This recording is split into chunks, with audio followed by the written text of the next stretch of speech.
PV Sunil Kumar గారు IPS, DGP మరియు రఘురామకృష్ణంరాజు గారు, వారు deputy speaker Andhra state assembly మధ్య వివాదం చాలా ముదిరిపోయే దశకు చేరుకుంది. వీళ్ళిద్దరి మధ్యనటువంటి వివాదం ప్రజలందరూ కూడా గమనిస్తున్నారు. ఈ వివాదం ప్రధానమైనటువంటి కారణాలు చాలా ఉన్నాయి.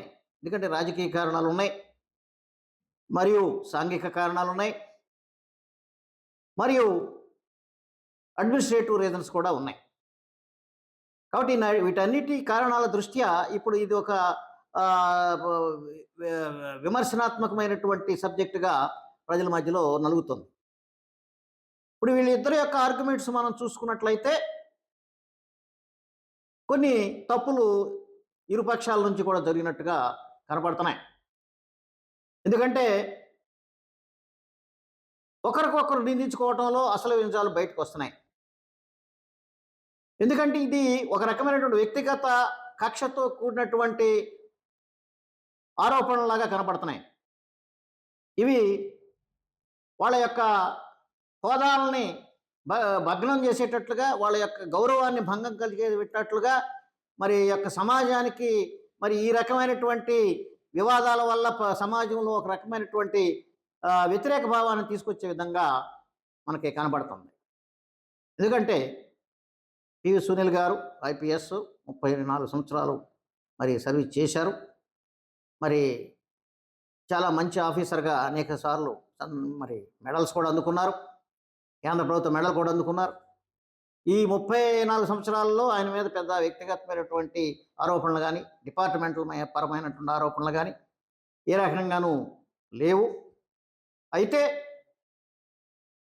గత ప్రభుత్వంలో వైఎస్ఆర్ ప్రభుత్వంలో ఈయన పనిచేసినప్పుడు, సిఐడి చీఫ్గా ఉన్నప్పుడు చేసినటువంటి కొన్ని తప్పుల వల్ల ఈయన ఆరోపణలు ఎదుర్కోవడం అనేటువంటిది ఇప్పుడు జరుగుతుంది.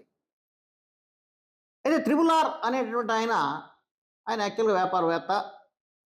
మరి ఒక కంపెనీ పెట్టుకున్నారు. ఆ కంపెనీ ద్వారా ఏదో బ్యాంక్ రుణాలు తీసుకున్నారు. బ్యాంక్ రుణాలు తీసుకుని ఏ నిమిత్తమైతే బ్యాంక్ రుణాలు తీసుకున్నారో వాటికి అవి ఖర్చు పెట్టకుండా వాటిని డైవర్ట్ చేశారనేటువంటి ఆరోపణల మీద ఉన్నటువంటి వ్యక్తి ఆయన కూడా వైఎస్ఆర్సీపీలో సీటు కోసం ట్రై చేశారు. ఆ తర్వాత మళ్ళీ బీజేపీకి వెళ్ళారు. ఆ తర్వాత మళ్ళీ వైసీపీలో చేరి ఎంపీ అయ్యారు. ఎంపీ అయిన తర్వాత మరి వైఎస్ఆర్ టికెట్ మీదే ఎంపీగా గెలిచినటువంటి ఆయన 19 ఎలక్షన్లో 2021 నుంచి వైఎస్ఆర్సీపీ అధ్యక్షుడైనటువంటి జగన్మోహన్ రెడ్డి మీద ఆరోపణలు చేయటం మొదలుపెట్టారు. సొంత పార్టీ నాయకుడి మీదే ఆరోపణలు చేయటం మొదలుపెట్టారు. ఎందుకు చేశారు అనేటటువంటి దాని మీద మరి వివరణ అనేటువంటిది అవసరం ఉంది. వాళ్ళిద్దరి మీద వ్యక్తిగత ద్వేషాలు ఏమైనా ఉన్నాయా, వ్యక్తిగత ఆర్థిక లావాదేవీలు ఏమైనా ఉన్నాయా, లేదా రాజకీయంగా ఏమన్నా వ్యతిరేక భావాలు ఉన్నాయా అనేటటువంటిది వాళ్ళు క్లారిఫై చేయాల్సినటువంటి అవసరం ఎంతైనా ఉంది. ఎందుకో కానీ అతను తన సొంత పార్టీ రాష్ట్ర అధ్యక్షుడి మీదే తిరుగుబాటు జెండా ఎగరేసి రోజు అతని మీద వీడియోలు చేసుకుంటూ, అతన్ని విమర్శిస్తూ, జగన్మోహన్ రెడ్డిని విమర్శిస్తూ అనేక రకాలైన సోషల్ మీడియా ప్లాట్ఫామ్స్లో ఈయన ఎక్కువగా సొంత పార్టీనే అవహేళన చేస్తూ, మరి అవమానపరుస్తూ, నాయకుడిని కూడా మరి దిగజారుడుతనంగా మాట్లాడటం, అగౌరవంగా మాట్లాడటం అనేటువంటిది చేయటం జరిగింది. ప్రతిరోజు కూడా ఈయన మీడియాలో, సోషల్ మీడియాలో మాట్లాడటం చేశాడు.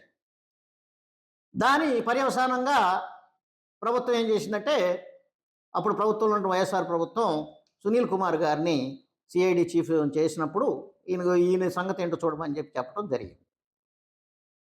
దానిలో అతని మీద కొన్ని కేసులు పెట్టడం జరిగింది.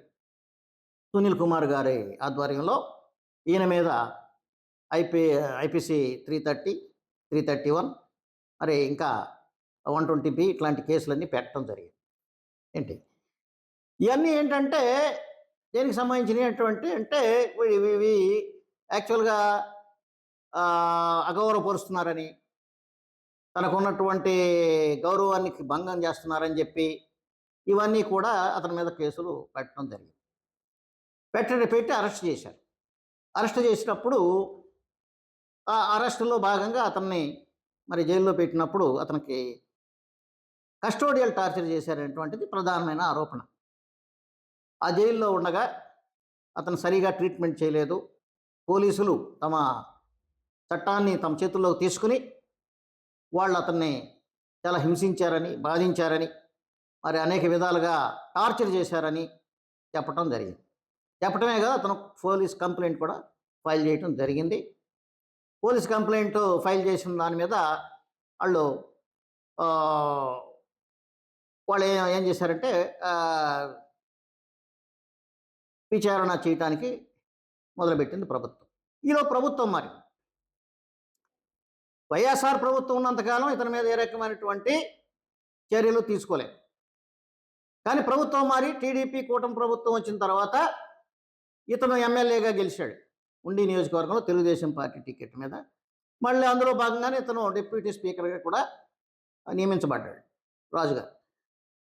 కాబట్టి ఈ రాజుగారు డిప్యూటీ సీఎం అయిన కాడ నుంచి ఇక ఎక్కువగా ఇతని మీద మరి చర్యలు ముమ్మరమయ్యాయి పివి సునీల్ మీద. పివి సునీల్ ఏం చేస్తున్నా ఏం చేశారంటే ఒక సిట్ అనేటువంటిది ఏర్పాటు చేశారు పివి సునీల్ మీద ఎంక్వైరీ చేయడానికి. ఆ సిట్టు కొంతమందిని అరెస్ట్ చేయటం జరిగింది. ఎవరైతే అక్కడ ఉన్నటువంటి వాళ్ళు ఉన్నారో డీసీపీ కానీ లేదంటే ఇతర పోలీసులు, సీఐలు ఇట్లాంటి వాళ్ళందరినీ కూడా అరెస్ట్ చేయటం జరిగింది. ఎవరైతే జైల్లో అతను టార్చర్ పెట్టారని అనుమానంతో ఉన్నారో వాళ్ళందరినీ కూడా అరెస్ట్ చేశారు. చాలామంది జైల్లో ఉన్నారు. విజయపాల్ ఇలాంటి వాళ్ళందరినీ కూడా అరెస్ట్ చేయటం జరిగింది. అందులో భాగంగా ఎందుకో గాని సునీల్ కుమార్‌ని అరెస్ట్ చేయలేదు. సిట్ విచారణకి మీరు అటెండ్ అవ్వాలి అని చెప్పి సిట్ విచారణకి పిలవటం జరిగింది. నోటీస్ ఇవ్వటం జరిగింది. ఆ నోటీస్‌కి కూడా అతను ఫస్ట్ నోటీస్‌కి అటెండ్ కాలేదు. నాకు టైం కావాలన్నారు. తర్వాత ఇంకో నోటీస్ ఇచ్చిన తర్వాత ఇంకో డేట్‌కి ఆయన అటెండ్ అవ్వటం జరిగింది. ఆయన విచారణ అనేటువంటిది జరుగుతా ఉంది. అయితే ఆ రోజున ఆయనేమి అరెస్ట్ చేయలేదు. ఆయన వదిలేశారు. ఎందుకంటే ఆధారాలనేది కావాలి కాబట్టి అరెస్ట్ చేయటానికి. ఆధారాలు మరి లేకో ఏమో గాని ఆయన్నేమో అరెస్ట్ చేయలేదు. ఆయన అరెస్ట్ చేయమని ఈయన పట్టుబడుతున్నాడు. రఘురామకృష్ణరాజు గారు. మరి ఈ రఘురామకృష్ణరాజు గారికి చట్టం తెలీదా? ఆయనకి మరి కాన్స్టిట్యూషన్ తెలీదా? ఏం తెలీదా? ఆయన అరెస్ట్ చేయమని లెటర్ రాస్తే అరెస్ట్ చేసేస్తారా? ఇదంతా కూడా ఆయన ఏదో అనుకుంటున్నాడు. ఆయన వ్యక్తిగతమైనటువంటి అభిప్రాయాలు చట్టాల్లో ఏముండవు. చట్టం అనేటువంటిది కొన్ని ఆధారాల ప్రకారంగా, కొన్ని ఎవిడెన్స్‌ల ప్రకారంగా, కొన్ని సెక్షన్‌ల ప్రకారంగా నడుస్తా ఉంటది. ఈయనేదో కంప్లెయింట్ చేశాడని ఆయన అరెస్ట్ చేయడానికి లేదు. లేదా ఆయన కంప్లెయింట్ చేశాడని ఈయన అరెస్ట్ చేయడానికి కూడా లేదు. రఘురామకృష్ణరాజు గారిని కూడా అరెస్ట్ చేయడానికి లేదు. సోషల్ మీడియాలో ఆయన మాట్లాడినంత మాత్రాన అరెస్ట్ చేసి టార్చర్ పెట్టాల్సినటువంటి అవసరం లేదు. ఆ తప్పు అక్కడ జరిగింది. కాబట్టి 2 పక్షాల్లో, ఇరు పక్షాల మధ్యలో తప్పులు చేశారీళ్ళు. ఒకటి అరెస్ట్ చేయటం అనేది ఒకటి తప్పు రఘురామకృష్ణరాజుని. తర్వాత అతన్ని కస్టోడియల్ టార్చర్ చేయటం అనేటువంటి తప్పు. కస్టోడియల్ టార్చర్ ఎంత తప్పు అంటే అది రాజ్యాంగ వ్యతిరేకమైనటువంటి చర్య. ఎందుకంటే కస్టడీలో ఉన్నవాడు నేరారోపణ మీద అతనికి జైల్లో బందీ చేసి అతన్ని కటకటాల మధ్యలో పెట్టి నువ్వు కొడతానంటే ఇక అతనికి రక్షణ ఏముంటది? అందుకే రాజ్యాంగం ఏం చెబుతుందంటే ఆర్టికల్ 21 ఏం చెబుతుందంటే ప్రతి పౌరుడికి బతికే హక్కు ఉంది. అతను నేరస్తుడు అవ్వచ్చు, లేదా హంతకుడు అవ్వచ్చు, లేదా దొంగ అవ్వచ్చు, ఇంకోటి అవ్వచ్చు. కానీ అతనికి బతికే హక్కు ఉంటుంది. నేరస్తుడికి శిక్షలు ఉన్నాయి. ఆ శిక్షలు అనుభవించాలి వాళ్ళు. అంతేగాని ఎవరిని పడితే వాళ్ళని కొట్టడానికి అధికారాలు ఎవరికి ఏమి ఇవ్వలేదు చట్టంలో. కాబట్టి జీవించే హక్కు ఆర్టికల్ 21ని వైలేట్ చేసే విధంగా పోలీసులు త్రిపుల్ ఆర్‌ని హింసపెట్టారు అనేటటువంటి ప్రధానమైన ఆరోపణ. కానీ ఈ విషయంలో పివి సునీల్ చాలా తప్పు చేశారు అనేటువంటిది అతను చెప్తున్నాడు. కానీ పివి సునీల్ చేశాడా? కింద అధికారులు చేశారా? లేదంటే బయట వ్యక్తులు వచ్చి చేశారా? ఏంటనేది ఇంతవరకు తేలలేదు. విచారణలో ఏం తేలలేదు. పివి సునీల్ మీద రోజు మీడియాలో ఆయన అరెస్ట్ చేయండి, ఆయన నిలిపేయండి, ఆయన సావగొట్టండి, ఆయన ఉద్యోగం నుంచి పీకేయండి, సస్పెండ్ చేయండి, అది చేయండి, ఇది చేయండి అని చెప్పి ఈయన కాకి కాల్ చేస్తున్నాడు. ఆయన చెప్పగానే చేయటానికి ఇక్కడేం కుదరదు. ఇంకో సర్వీస్ రూల్స్ ఉంటాయి, సివిల్ సర్వీస్ రూల్స్ ఉంటాయి. దాన్ని విచారణ చేయాలి, అన్నీ చేయాలి. అయితే